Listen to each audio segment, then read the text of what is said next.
На сцене Дома культуры «Алмаз» вновь пройдут гастроли Московского театра «Мюзик Холл». Организаторы обещают порадовать зрителей звездным актерским составом и драматургии Татьяны Москвиной. Венера Багаева узнавала все подробности о предстоящем спектакле. Владимир Стержаков, Анна Большова, Александр Носик, Марина Могилевская и Александр Васютинский. Звездный состав представит вниманию зрителей спектакль «Хочу любви». Организатор гастролей Московский театр «Мюзик Холл» обещает, что постановка выйдет в том виде, в каком она идет в Москве. Те же декорации, реквизит и костюмы. Автор пьесы Татьяна Москвина – известный писатель, театральный критик и публицист. В 3 комедийных новеллах она описала истории взаимоотношения мужчин и женщин.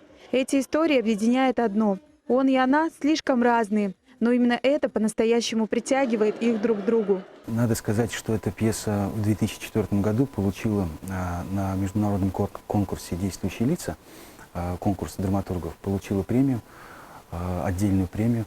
И это нам отрадно, что такая серьезная работа легла в основу нашего спектакля. У нас сложились свои отношения и с автором пьесы, и режиссер, когда выбирал этот материал, предельно почтительно отнесся к автору и сделал такую трогательную работу, я бы даже сказал так, без швов. В октябре театр уже был с гастролями в алмазной столице. Тогда мирнинской публике был представлен спектакль «Заложники любви». Главные роли в нем исполнили народные артисты России Александр Панкратов-Черный, Наталья Егорова и заслуженные артисты Светлана Тома и Андрей Харитонов. Впечатления, конечно, самые яркие, запоминающиеся.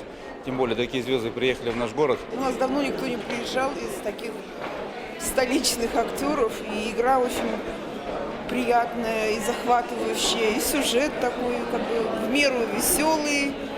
В новом спектакле «Хочу любви» зрителям также представят истории на тему вечных ценностей и взаимоотношений мужчины и женщины. Его мирнинцы смогут увидеть 6 декабря на сцене ДК «Алмаз».